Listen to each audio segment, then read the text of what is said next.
नजरा, सह्याद्रीच्या रंगावरती सदा मुघलांच्या नजरा, मोठ छाटली त्यांची त्या शिवबांना माझा मुद्रा, त्या शिवबांना माझा मुद्रा. कार्यक्रमाला पुढे वाढवा की निकिता पानपाटीला नव्हे आमंत्रित करते की तिने मंचावर येऊन 2 शब्द बोलावे. निकिता पानपाटील. वर्धिष्णु विश्ववंदिता वर्धिष्णु विश्ववंदिता शहा पूर्णो शिवशेषा मुद्रा भद्राय राधिते. मुद्रा छत्रपती शिवरायांना, रयतेच्या राजाला, ज्याच्या भक्तीला जोड नाही, शौर्याला तोड नाही, जो अथांग आहे सागरा समान, ज्याचे छत्र म्हणजे आभाळा समान, जो त्या सूर्याची शान, मराठी मनातला धगधगता स्वाभिमान, आणि काळीज आहे सह्याद्री, ज्याला शंभूचा अभिमान, शंभूचा अभिमान, शंभूचा अभिमान. महाराष्ट्राच्या देवाऱ्यात ज्याचं पहिलं स्थान, मराठांचा जो भगवा आसमंत आहे, कृपावंत आहे, दयेच्या वसंत आहे, ज्याच्या कुशीतून स्वराज्याचं स्वप्न देखणं उदयास आलं, त्या राजमाता राष्ट्रमाता जिजाऊबाई साहेब परमुलखामध्ये राहून स्वराज्य निर्मितीचे स्वराज्य निर्मितीचे स्वप्न पाहणारे स्वराज्य संकल्पक शहाजीराजे भोसले, ज्यांचा इतिहास आठवला की डोळ्यात पाणी आणि अंगावर शहारे आल्याशिवाय राहत नाही, ते छत्रपती शिवाजी महाराज. आणि पित्यानं निर्माण केलेलं स्वराज्य 10 पटीनं वाढवलं असे ते शंभूराजे.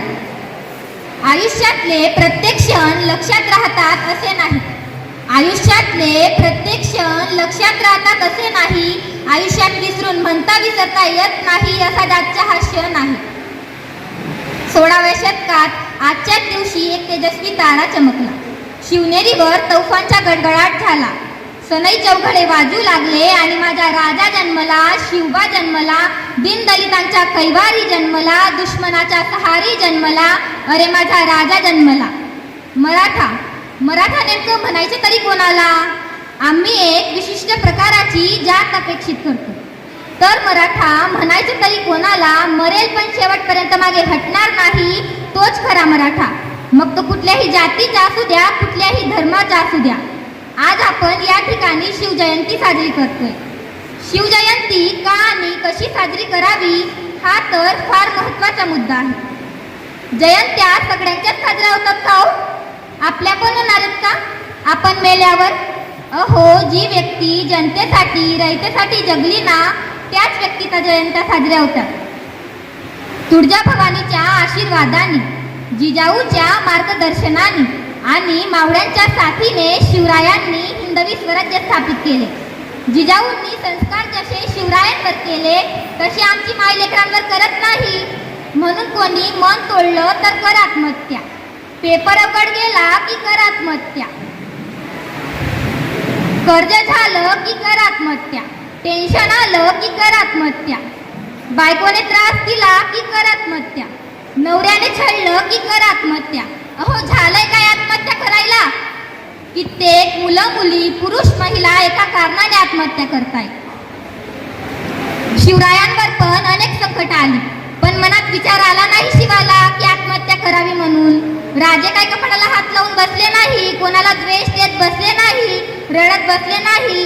राजे प्रत्येक संकटातून मार्ग काढला, प्रत्येक संकटातून शिकले, वाटा सोडला, म्हणून हिंदवी स्वराज्य स्थापन झाले. माझ्या मित्रांनो, अनेक दरबाऱ्यांची नाच गाणी ही शोभा असायची. माझ्या राजाच्या दरबारात कधी नाच गाणी झाली नाही. माझ्या राजाच्या दरबारात स्त्रीला फक्त माता आणि भगिनीचाच दर्जा दिला गेला. शेवटी मी एवढंच सांगेल की महाराजांचे नाव जर हातावर कोरायचे असेल, तर त्या हाताने कोणतं नैतिक काम होणार नाही याची काळजी घ्या. महाराजांचे लॉकेट जर गळ्यात घालायचे असेल तर आपलं वर्तन चुकीचं असणार नाही याची काळजी घ्या. महाराजांच्या अंगठ्या जर बोटात घालायच्या असतील तर ते बोट कोणाचा द्वेष करण्यासाठी दाखविले जाणार नाही याची काळजी घ्या. आणि महाराजांचा शर्ट जर अंगात घालायचा असेल तर तो शर्ट घालून कुठल्या चुकीच्या ठिकाणी जाणार नाही याची काळजी घ्या. महाराजांचे नाव जर तोंडात घ्यायचे असेल तर त्या तोंडात कोणत्याही प्रकारचा व्यक्ती पदार्थ घेणार नाही याची काळजी घ्या. जाता जाता मला एवढंच म्हणावंसं वाटतं की देवाकडे एक फूल